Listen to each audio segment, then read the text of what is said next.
throughout my life, I've recognized I've had different groups of friends. You know, as you go along life, you meet different people, and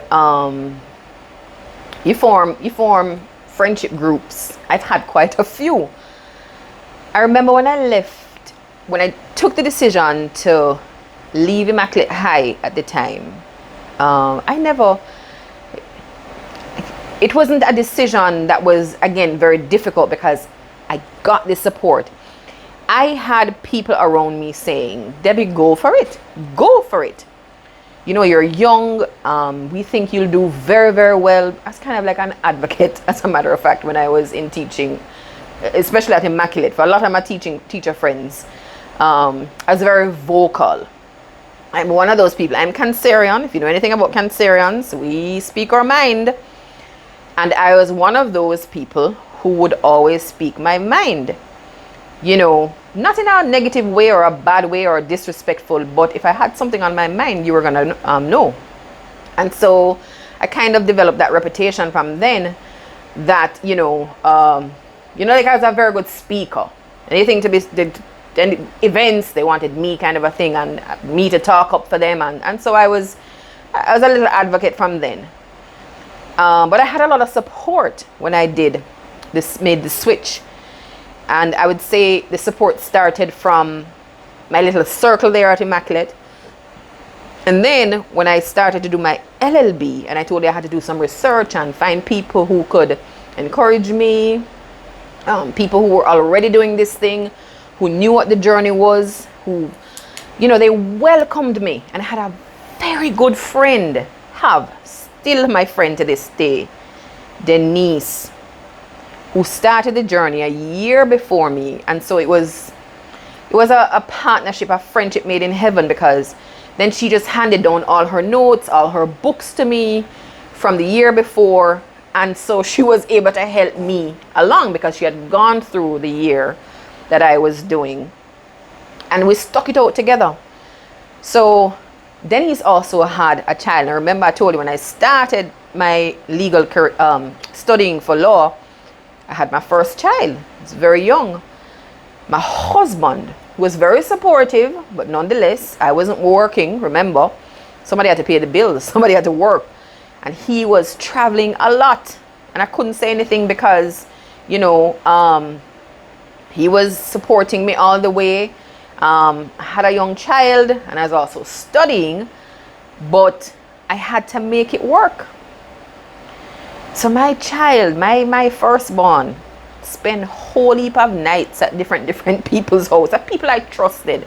My sister-in-law, I have to say, as well, was so instrumental in just being there for me along that journey, because when I had to go study on campus into the wee hours of the morning, get dressed, get my little toddler ready, take her with me. I could drop her at my sister-in-law, go and study, and then the next morning on my way home, I would pick her up,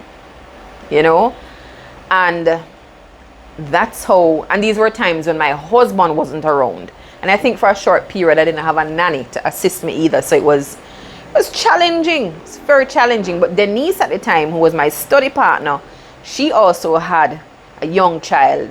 I think our children were close in age. And so there we were, sharing the same journey, the same struggles. She was even worse than me because she was a single parent and she didn't have that opportunity. So after a while, what happened was we made an agreement that the kids could just stay at her house together. So we'd go to her house and study. And we had somebody watching the kids, and we were able to focus on our work. And so I'm saying this to say that it's very important to have people supporting you when you take on these tasks, these major decisions in life that are life-changing. Support is important, whether it's from family or friends, good friends. It's very important. And it's important for you to get along with people. Do good, they say, and good will follow you. And I think a lot of good has followed me. A lot of good. My friend Denise was also a praying woman as well, you know. A lot of prayers took us through those studies. And to this day, it's the same thing. Like, I don't know how anybody gets through life without knowing God. How does that work? I don't know. I don't know. You need to tell me, because, I mean, I wouldn't have it any other way, because I know for a fact that this is what, this relationship I have with my God, and this acknowledgement is what has made me a successful woman today, you know. And so that was my help, really, just having little and I had another thing. I just remember this. So I had my legal friend group, the people who were studying law, who we could support each other, okay, and talk the same language. But then I had another friend group, because I did find time, now that I think about it, I did find time to de-stress, because that's very important, especially when I had to be doing the kind of reading I was doing, and also taking care of a child. I had a young child and I had a husband. And so I had to find time to de-stress. And I made that a priority. I remember I went to quite a few functions during the period, because, you know, with my other friend group, girlfriends, that is too, girlfriend group, would also say, no, Debbie, can't be all studying. You have to take a break. You have to take a break. And I found that doing that really sort of recharged me every time I had to go back to the books, you know. So I'd take breaks and go back to studying, preparing for my LLB especially was very, very challenging. By the time I got to Norman Manley, my firstborn was a little older, and so started to become more independent. So it was a little bit easier for me. But, you know, nonetheless, it was because of the help I had around me at the time. It was the help I had around me. And I still managed to run my house, still be the matriarch at my house, in my home, still managed to take care of my child, raise her. She was doing all kinds of activities. I had to take her there, prioritize. And this is another thing, you have to be able to balance everything in life. You have to be able to, if you cannot balance, it makes things more difficult, you know. So I had a timetable for everything. When she was to be picked up from school, which activity, and she still did all her activities, and she did a lot. She was doing 2 different types of music. I remember she was in the violin, she was doing piano, she was doing dancing, she was swimming, okay.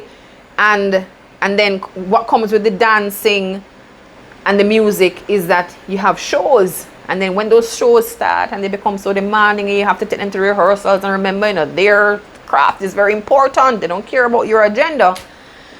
But I made it work because I had to, because I realized I couldn't be selfish and allow my career to take over everybody else's life. I really had to balance, and I didn't want my child at the time to lose out on anything, you know, because there are certain things I didn't get to do during my childhood, and I always maintained that my children would have to be exposed to some of these things, and I kept that pact.